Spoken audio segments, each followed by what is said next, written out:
Hey everybody, it's Christina of CraftyPaws. I'm here to share a couple of cards that I made as a design team project for Topflight stamps.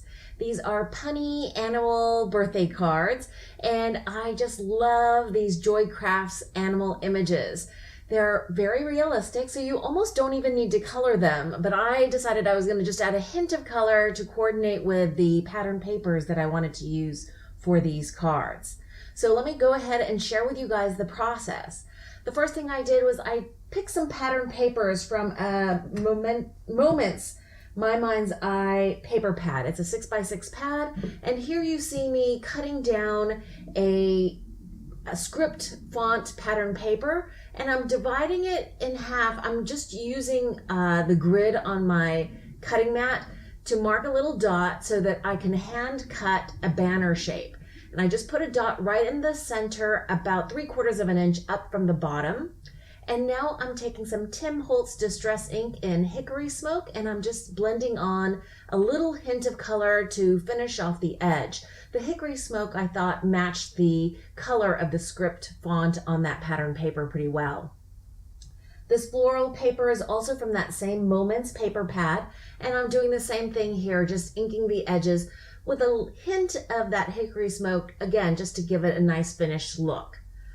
Now I'm taking a Lawn Fawn's Stitched Circles Stackables circle die, and I'm cutting out a window from that pennant. And I'm making it so that the window is large enough so that I can fit a couple of animals in that window to create a bit of a scene that you can see through the window. And I've inked the edges inside that circle die cut area as well. Now I wanted to use another pattern paper from the same paper collection, but I wanted to hit it with a little bit of a brighter shade. So I'm using a Tim Holtz Distress marker in Ripe Persimmon. This is kind of an orangey color because I wanted the yellow dots to be orange. And I thought that would add a nice kind of more rustic feel to the card overall, just to have that bright orange color. Now here are the stamps that I'm using. This is from Joy Crafts, and both sets are actually that I'm using are called At the Farm. And this one that I have the pigs from is called, at Topflight Stamps anyway, At the Farm Animals, Pigs, and Sheep. So I'm just using some Memento Tuxedo Black ink, and I'm stamping out a couple of pigs. I don't care if I'm coming off the edge of this scrap of paper because I'm going to be fussy cutting this out, and the back sides of each of these little pigs isn't going to be seen through the window. So I just need enough of each of the pigs to fit nicely in the little circle window. And here you see me trying to position it to figure out what exactly I do need to cut out. So I do want to make sure that I cut out the areas between the legs so that it looks like a finished piece. And between the two front legs, there's a little sliver, and I wanted to make sure that got cut out as well, so I used an X-Acto blade to do that. I don't think I needed to cut out this back area, but I went ahead and did it just because it wasn't difficult to do. This is a relatively simple little image to fussy cut around, and I'm inking the edges now with a tuxedo black marker. A Memento Tuxedo Black marker so that the edges of the paper, the white, doesn't show. I'm doing the same thing for this sweet little pig that seems like it's all hunched over looking down. I think that the pig on the right is looking all excited and happy, and the pig on the left is maybe a little bit mopey, but I thought the two together look so cute. Now I wanted to have the pigs coordinate with the pattern papers that I'm using. That's why I've chosen to go with this yellow hue. I know pigs sometimes have more of a fleshy color or even a pinky color oftentimes, but I wanted them to coordinate perfectly with the pattern paper. So I'm using a few yellows, starting with the lightest, and then the darkest is the Y13 where I'm putting in the shadows. And I'm also using an N2 to add a little bit of a gray, neutral gray shadow area as well. Both pigs are colored exactly with the same markers. I'm going through and hitting the shadowed areas with the Y11 and then the Y13, and then here I am with the N2 to add that gray undertone for the shadowed areas. I'm going back in and blending out with the Y11 and then the highlighted areas with the Y000. Now I'm trying to figure out, sorry, my hand got in the way of the camera focusing, but I'm trying to figure out exactly where to place these little pigs so that enough of them show, but the edges, the outside edges don't show through that die cut window. And I figured that was the positioning I wanted. I wanted the little orange dots to be perfectly symmetrical so that the center area of that hits exactly in the center of the die cut circle window. And I've used some double-sided foam adhesive to add a little bit of layering. Then after placing the background, that damask pattern paper, I add one more layer of this very thin double-sided foam adhesive to add the bulk basically of one layer of normal double-sided foam tape. And I like about how much dimension that adds, a little bit of interest, but I know it'll go through the mail really easily. And I'm positioning that whole assembly of that banner right there on that card front. And I decided the pigs looked a little too yellow, not so earthly. So I decided I'm going to add a little bit of the E01, which is actually called Pink Flamingo. And I think that adds a little natural look to them. And these sentiments I just hand wrote using a Uniball Signo white gel pen on black cardstock, and then hand cut these little banners so that they can frame the opening, the circle opening, and it says, "It's your birthday, go hog wild." I love punny sentiments like that.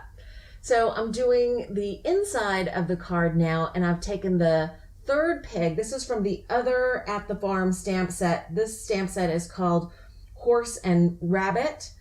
Even though I'm not using those animals from that stamp set, I really liked adding this third pig to the inside of the card. The sentiment I just printed out on my computer, and it says, "It's party time, let's pig out." And I'm using the same Copic colors that I used on the pigs on the front of the card. I just wanted to make this pig on the inside coordinate with those pigs on the outside and just add a little bit of interest inside the card. That's one of the things I've been focusing on this year, is trying to, decorate or fully finish out cards inside as well as on the card fronts. So I'm going through using exactly the same colors, mostly yellows, the neutral N2 gray for the shadowed areas, and then the E01 that you see me coloring with right now to add that hint of lifelike color. And I'm going back in and blending out with the Y11. Now I'm just using my tape runner here to place that into the card base, and that's the finished first card. Now from the first set, I'm taking both of the sheep and I've stamped those out on the other half of that scrap piece of paper, and this time I'm going to color it, but just a hint of color. The sheep I'm going to keep mostly white, but I'm using a neutral N0. I usually use a warm tone for live animals when I'm trying to pick a gray, but because of the colors of the pattern papers that I'm using, I wanted to keep this gray or white sheep a more neutral gray. That's why I've picked the N family of colors, and I'm using an E000 just to add a hint of that life kind of fleshy color around the face and around the legs that are more bare. And otherwise, I'm going back in with an N0 and an N1 just to give a little bit of shadow to the areas of the legs and of the woolly areas of the sheep and lamb. And that's pretty much it. Really simple Copic coloring. I'm going to go through, I skipped over the fussy cutting of the big sheep, and you can see that to fussy cut, I usually keep my scissors in my right hand and turn the paper rather than my scissors so that I can just use the tip of the scissors to fussy cut out. And I find that that's a really easy way to get smooth fussy cutting. Again, I'm inking the edges of the image with my Memento Tuxedo black marker so that the white edges of the paper don't show. And I'm just trying to get the sheep and the lamb positioned correctly. So I'm gluing, just tacking down where I want them to be on that damask pattern paper. And now you see I'm gonna really get the images glued down, and I'm using my fine tip nozzle on my art glitter glue, my favorite wet glue, to get those glued into place. And again, I've done the same thing that I did with the other card. I added double-sided foam tape to get a little bit of dimension. And this time I hand wrote "Happy Birthday to You," EWE, which is a female sheep, for this birthday sentiment. And again, I wanted to show you guys how I decorated the inside of the card. I had a few scraps of this beautiful floral pattern paper that I had used for the card front. So I decided I was going to hand fussy cut a whole bunch of these flowers out and position them on the inside card liner. I just think that it's nice to carry on some of the patterns that I use in the front of the card on the inside of the card. That's another way to kind of give a more finished look to the inside of a handmade card. And it doesn't take that long to do. I just wanted to add a handful of them. I think I end up adding 7. I don't show you the fussy cutting of all of them. Here you just see me cutting off the excess, and that's the finished card liner. And again, I'm just using my tape runner to add adhesive to the back of that, and I'm gonna place that whole card liner inside the card. And that's my second finished birthday card. I hope you've enjoyed this process video. If you did, please give it a thumbs up. And if you're interested in either of these Joy Crafts at the Farm clear stamps, please check out Topflight stamps. Thanks so much for watching. I hope you guys are having a wonderful crafty day.